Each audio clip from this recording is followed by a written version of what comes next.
Graças a Deus. Vamos à palavra do Senhor então. Evangelho segundo Marcos, capítulo 10, versículo 45. Leia comigo a palavra de Deus. Pois o próprio Filho do Homem não veio para ser servido, mas para servir e dar a sua vida em resgate por muitos. Eu quero pensar com vocês sobre esse tema aí. Quem não serve, não serve. Quem não serve, não serve. E eu me inspirei para elaborar esse tema numa frase do ex-presidente dos Estados Unidos, já falecido, Abraham Lincoln, quando ele disse à nação dos Estados Unidos, algumas vezes, ele disse, quem não vive, ele dizia, né? Quem não vive para servir, não serve para viver. Então, quem não serve, não serve. Daí, nós devíamos acordar todas as manhãs e fazer algumas perguntas para Deus, do tipo, Senhor, como eu posso te servir neste dia? De que maneira tu queres o meu serviço nesta manhã, ó Deus? Deus, como eu posso fazer algo de útil para o próximo nesta semana? Deus, como queres usar a minha casa para a tua própria glória? Senhor, como eu posso servir mais pessoas para a tua glória? Estas perguntas, elas devem estar presentes nas nossas mentes todos os dias. E preste atenção no seguinte, as pessoas que nunca fizeram perguntas assim, obviamente precisam ter uma experiência mais profunda com Deus. Ou precisam acender o fogo do primeiro amor em seu coração. Sabe por quê? Porque toda pessoa apaixonada se preocupa em saber qual é a melhor maneira de servir ao objeto do amor. Ou seja, se preocupa em agradar o seu amado. Assim deve ser a nossa atitude para com Deus. Nós amamos a Deus, nós somos apaixonados por Ele. Então nós devemos viver para agradá-lo. E a nossa pergunta a Ele tem que ser, Deus, como é que eu posso te servir nesta manhã? Como é que eu posso arrancar um sorriso da tua face? Como dizia um grande pregador na Escócia, séculos passados, chamado Robert Murray McCheyne, ele dizia, não há nada mais precioso do que trabalhar o dia inteiro para Deus e ao final dele cansado, saber que um sorriso de Deus se abre para nós.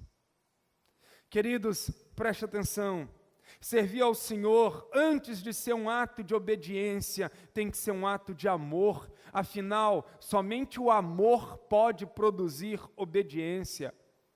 Um grande pensador do cristianismo, aqui da América Latina, Juan Carlos Ortiz, escreveu um livro que foi um best-seller aqui no Brasil, nas igrejas evangélicas, chamado O Discípulo. Certa vez, Juan Carlos Ortiz disse o seguinte, o amor é o oxigênio do reino dos céus. Se não há em você desejos de servir a Deus, de ser útil, de ser um instrumento nas mãos dEle, meça o termômetro do seu amor para com Deus, pode ser que ele esteja lá embaixo. Mas ainda, preste atenção no seguinte, os cristãos que realmente trabalham para Deus, eles vivem com um olho no presente e um olho na eternidade. Tipo aquele ditado, não é? Um olho no peixe, um olho no gato. Vive com um olho no presente e um outro na eternidade. Um cristão chamado Richard Fuller, ele disse o seguinte, hoje, levantamo-nos e caminhamos para o nosso trabalho. Amanhã nos levantaremos e caminharemos para a nossa recompensa. João Calvino, o grande sistematizador da reforma protestante no século XVI, em Genebra, na Suíça, ele disse o seguinte, nunca seremos aptos para o serviço de Deus, se não olharmos para além desta vida passageira. Queridos, o amor a Deus nos impulsiona ao trabalho. E a nossa esperança do galardão eterno também nos impulsiona ao trabalho. Daí eu te pergunto o seguinte: você é um servo? H.D. Ward, ele dizia o seguinte: uma verdade relevante, de notável distinção nas páginas do Novo Testamento, é que Deus não tem filhos que não sejam servos. Eu vou repetir. Uma verdade relevante, de notável distinção nas páginas do Novo Testamento, é que Deus não tem filhos que não sejam servos. Então, querido e querida, eu quero te chamar a servir a Deus, a colocar os seus talentos, os seus dons, as suas habilidades a serviço da construção do reino de Deus na terra. E daí eu quero te chamar a olhar para o nosso modelo e referencial de vida, Cristo Jesus. Como é que Jesus Cristo serviu a Deus e aos homens? Então, vamos aprender com Jesus sobre como deve ser o serviço a Deus e aos homens. Um certo homem chamado Robert Haldane, ele disse o seguinte: orar sem trabalhar é zombar de Deus. Aquele que diz assim: ó Deus, salve os perdidos de Vila Velha, mas ele mesmo não se engaja na pregação do evangelho um a um, nas casas, em trazer pessoas ao templo, ele está zombando de Deus. Se você diz assim: a Deus, cuide das nossas crianças, faça com que elas se desviem do caminho do mal, mas você mesmo não se levanta para ser um instrumento na vida das crianças, isso é zombaria, isso é hipocrisia. Quando você diz assim: ó Deus, abençoe os nossos grupos de relacionamento nas casas, seja com os líderes, seja com as pessoas, seja com os anfitriões, mas você mesmo não se envolve nesta obra, é zombar de Deus. Orar sem trabalhar é zombar de Deus, mas ele conclui a sua frase dizendo: trabalhar sem orar é roubar de Deus a sua glória. E hoje eu quero te chamar, querido, para servir a Deus, mas de uma maneira intensa, radical, sacrificial. Sabe por quê? Porque o serviço a Deus que nada custa, nada realiza. O serviço a Deus, que não exige um esforço da sua parte, nada vai realizar de importante no mundo. Então vamos lá. Servir a Deus não tem segredos, mas tem algumas exigências. E eu quero então te convidar a refazer a sua agenda, a priorizar o reino de Deus. Em primeiro lugar, priorize o serviço a Deus, ainda que a comida fique para depois. E eu vou ler os textos bíblicos, eu separei alguns textos bíblicos, e se você for rápido aí na Bíblia, você vai me acompanhar, tá bom? Que eu não vou colocar na tela, não. Eu quero que você aprenda a encontrar os livros e os capítulos e os versículos. Então hoje, vamos lá, ao final você vai ver o quanto que você conhece de Bíblia ou não. Porque se eu falar João e você estiver lá no início da Bíblia procurando, aí você está mal, hein? Aí você está mal. Então, você hoje vai ver o seu nível de conhecimento também da Bíblia. Vamos lá. Evangelho de João, capítulo 4, versículo 31 a 34. Se Jesus é o nosso modelo de serviço a Deus e aos homens, como foi que ele serviu a Deus e aos homens? Deixa eu te situar rapidamente no contexto. Jesus tinha chegado ao poço de Jacó, era meio-dia, e uma mulher estava ali tentando pegar água. Ele entabulou uma conversa com essa mulher. Enquanto ele está conversando, os discípulos foram comprar comida no restaurante mais próximo. Quando eles voltaram com a comida, Jesus tem algo a lhes dizer. Leia comigo, veja aí, João 4, 31 a 34. Nesse ínterim, ou seja, ele pregou o evangelho para a mulher foi até a cidade chamar os homens para ouvir o evangelho. Os discípulos lhe rogavam dizendo: mestre, come. Mas ele lhes disse: uma comida tenho para comer, que vós não conheceis. Diziam então os discípulos uns aos outros: ter-lhe-ia porventura alguém trazido o que comer? Disse-lhes Jesus: a minha comida consiste em fazer a vontade daquele que me enviou e realizar a sua obra. Priorize o reino de Deus, o serviço a Deus, ainda que a comida fique para depois. Queridos, provavelmente no momento em que os discípulos chegam com a comida, fosse 2 horas da tarde. Jesus estava com fome, os discípulos também. Só que Jesus estava ali engajado no serviço a Deus.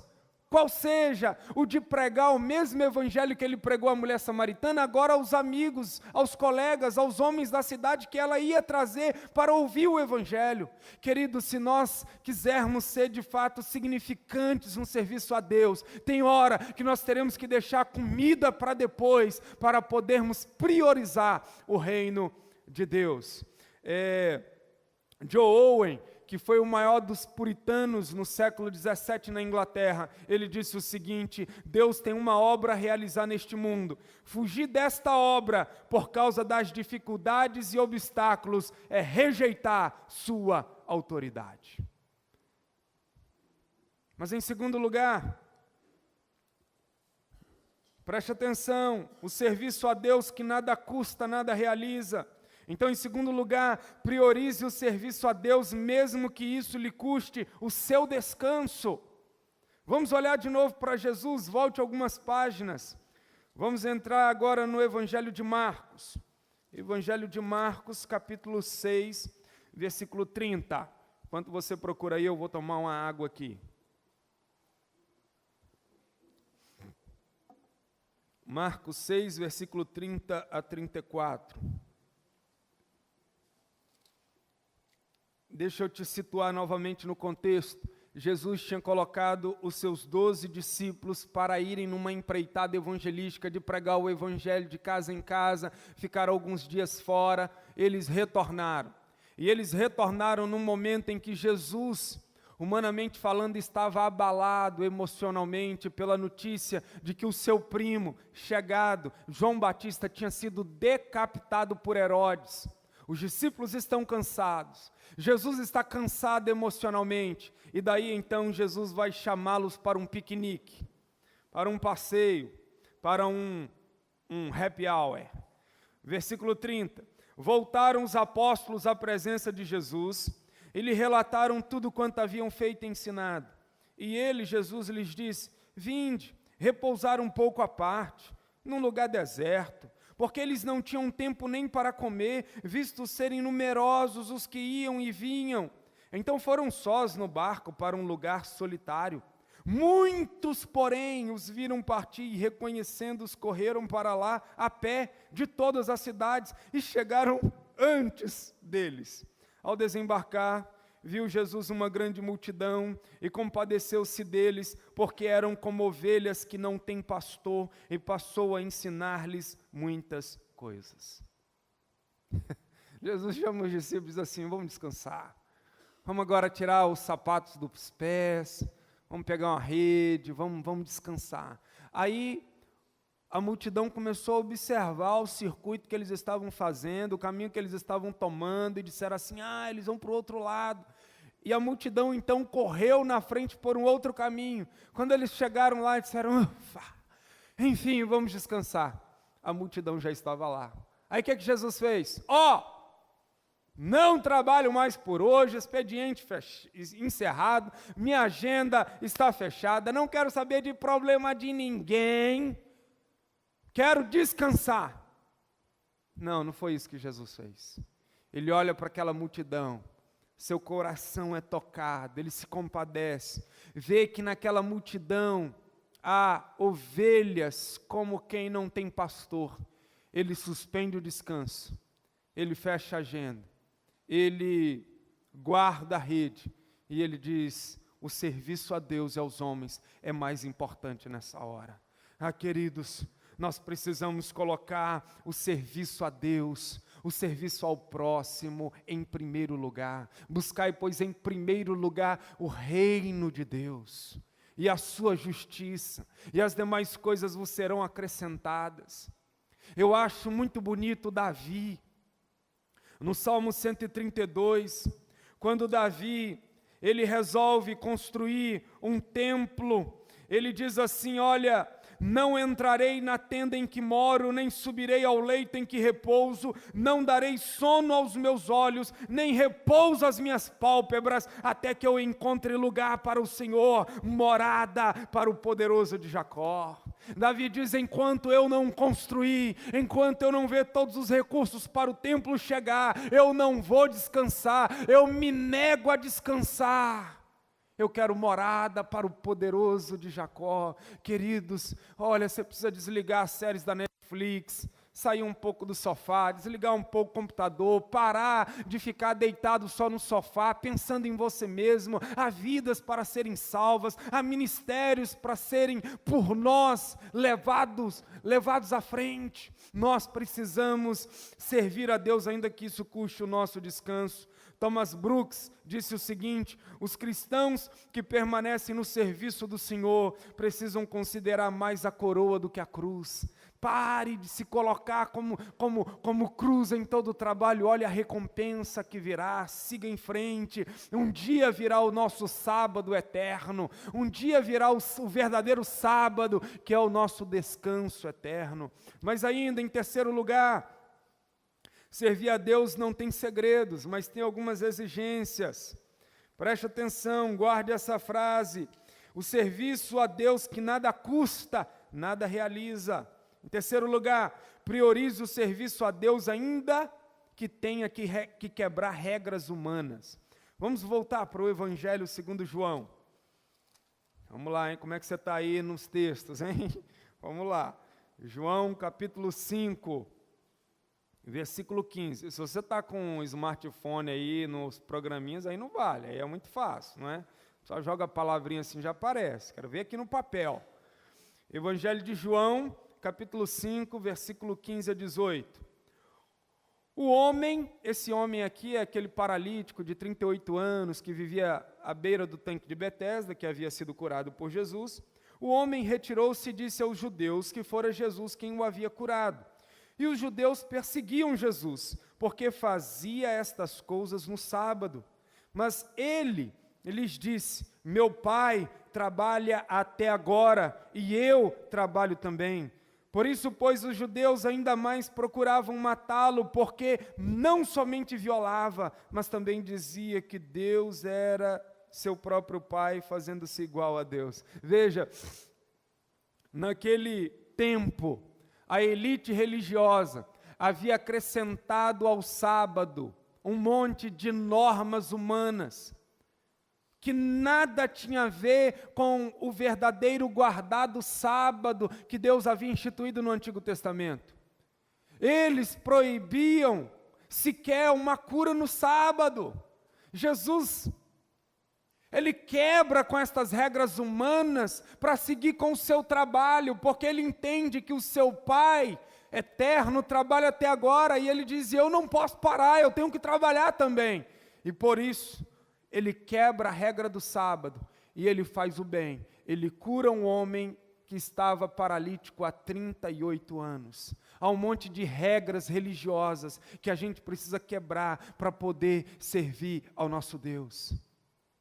Há regras que estão trazendo somente peso, somente cerimônias vazias, que nós precisamos arrebentar com elas para podermos servir as pessoas e a Deus.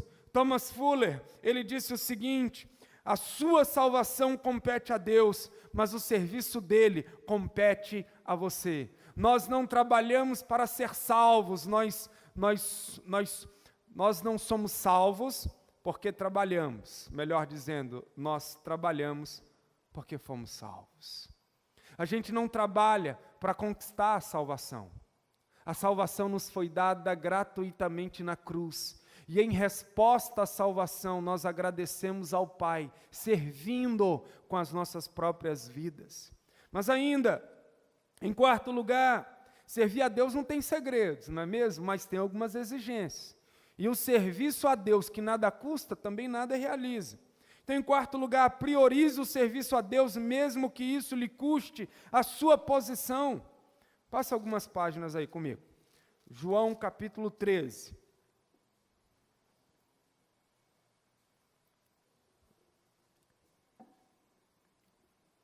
João capítulo 13. do versículo 1 ao 5. Me acompanha aí na leitura. Ora, antes da festa da Páscoa, sabendo Jesus que era chegada a sua hora de passar deste mundo para o Pai, tendo amado os seus que estavam no mundo, amou-os até o fim.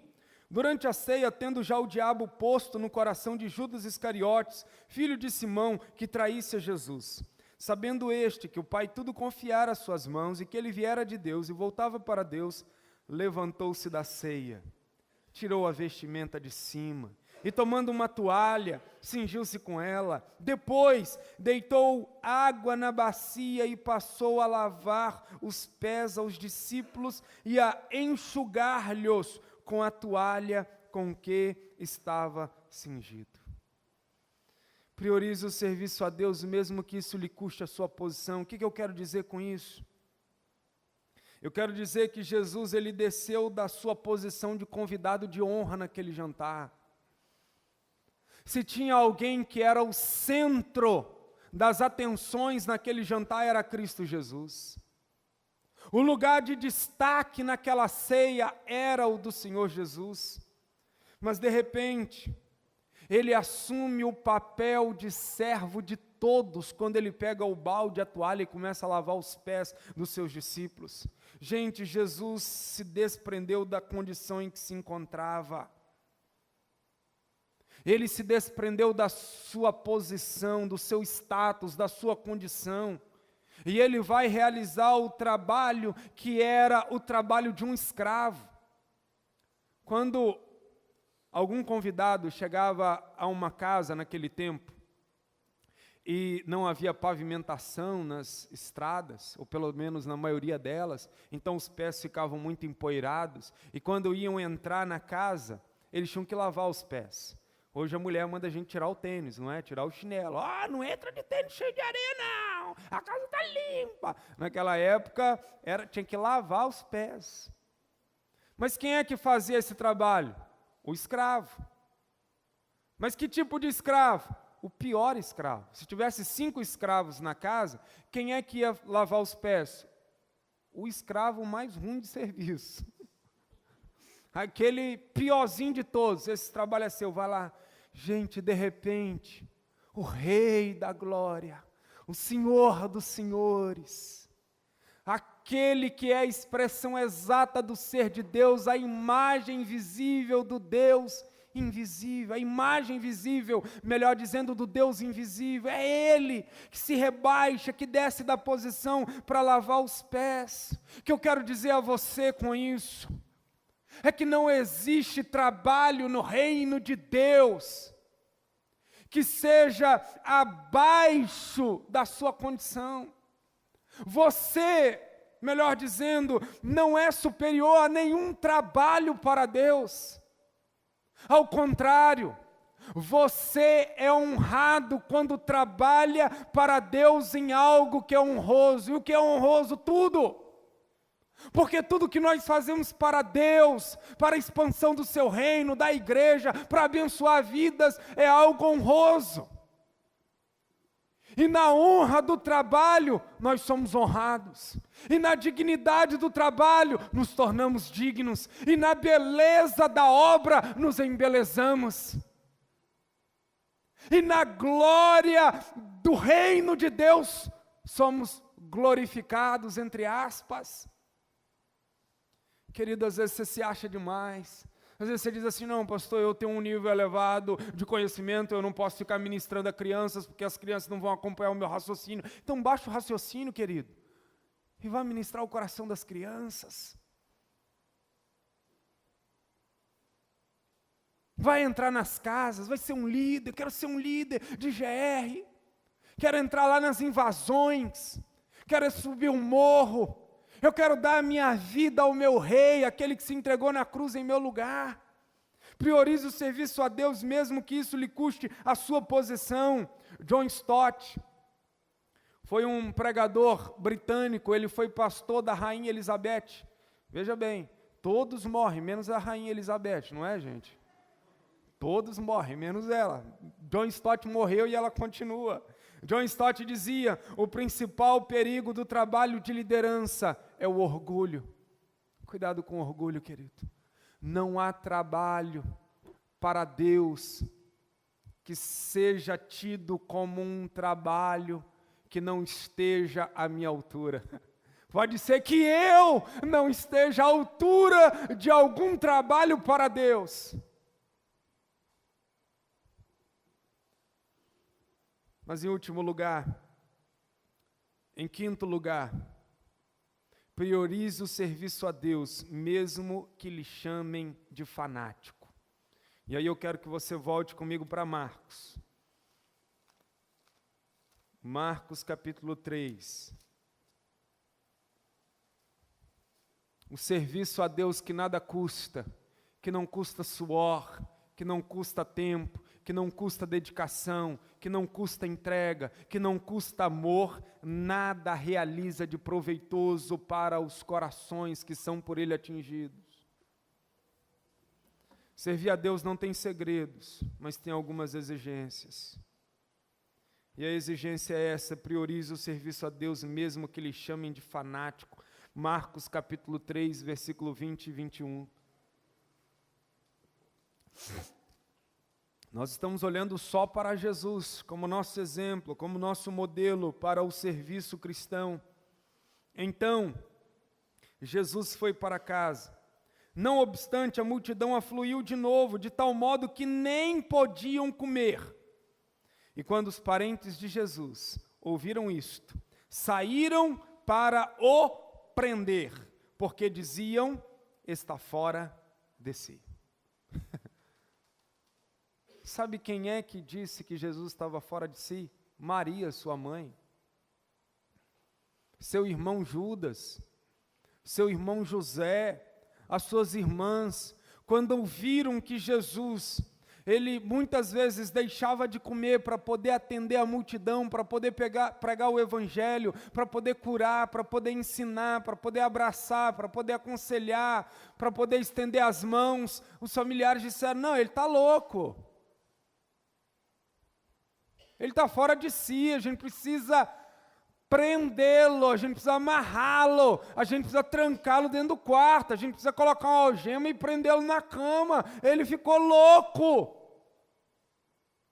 Mas Jesus não deu a mínima para o que a sua mãe Maria, seus irmãos e suas irmãs diziam sobre ele. Ele continuou servindo a Deus. Ele continuou fazendo o trabalho de Deus. Sabe, tem pessoas que vão te chamar de fanático. Ah, você vai à igreja domingo, você é professor de escola dominical, você cuida das crianças, você é um líder de GR, você é alguém que está cuidando de um ministério de casais, participa do ministério de louvor, você é aquele que vai às casas orar pelas pessoas, você é aquele que está engajado nessa visão de plantar um grupo de relacionamento em cada bairro de Vila Velha, você está com esta visão agora de plantar igrejas nas 5 regiões de Vila Velha. Isso é loucura! Aí você diz: não, isso não é loucura. Se Cristo morreu por mim na cruz do Calvário, então não há sacrifício grandioso demais que eu faça por Ele. Se Jesus Cristo é Deus e morreu na cruz em meu lugar, então não há sacrifício alto demais que eu faça por Ele. O maior sacrifício já foi feito. Então pode te chamar de o que quiser. E se você está focado no reino de Deus, é isso que importa. Sabe, eu quero deixar umas observações com vocês aqui. Porque nós devemos trabalhar para Deus, mas nunca podemos trabalhar para Deus sem Deus. Nós nunca podemos fazer a obra de Deus sem o Deus da obra. A gente não pode se perder no ativismo, a gente tem que trabalhar para Deus como expressão da nossa adoração em oração e louvor a Ele. J. Blanchard disse assim: tentar fazer qualquer trabalho para Deus sem oração é tão inútil como tentar lançar um satélite com um estilingue. Santo Agostinho, que foi bispo em Hipona, no norte da África, no 4º século, ele disse assim: nenhum homem tem o direito de levar uma vida de tão grande contemplação a ponto de negligenciar o serviço. devido a seu próximo, nem tem o direito de entregar-se de tal forma a uma vida ativa a ponto de esquecer-se da contemplação de Deus. Eu encerro dizendo para você o seguinte: o que é que mais deve te motivar ao trabalho, a Deus e ao próximo? O que é que mais deve inspirar você a viver nos passos de Jesus como esse que entregou a sua vida ao serviço a Deus? O que é que mais deve estimular a sua vida ao serviço a Deus? Sabe qual é a resposta? Volte comigo para Marcos, capítulo 10. Eu encerro aqui, versículo 45. E aí eu me incluo. O que mais deve nos inspirar a servir a Jesus é o que Ele fez por nós na cruz do Calvário. E o que é que Ele fez por nós na cruz do Calvário? Ele nos resgatou. Olha o versículo 45 do capítulo 10. Pois o próprio Filho do Homem não veio para ser servido, mas para servir e dar sua vida em resgate por muitos. O serviço de Cristo Jesus não só implicou em Ele deixar muitas vezes a comida para depois. O serviço de Jesus a Deus e ao próximo não só custou o seu descanso, não só implicou em quebrar regras humanas, não só custou a sua posição de popstar, entre aspas, diante dos discípulos, não só o levou a ser chamado de fanático, mas o serviço de Cristo a Deus e a nós foi tão radical, foi tão nobre, foi tão grandioso, que o seu último serviço entre os homens foi dar a sua vida em resgate por muitos. Preste atenção na palavra resgate. Essa palavra aqui é prova do sacrifício substitutivo de Cristo na cruz do Calvário por nós. E como é que era usada esta palavra resgate lá nos dias de Jesus? Preste atenção nisso. O que era um resgate? Um resgate era o preço originalmente pago pela liberdade de um escravo.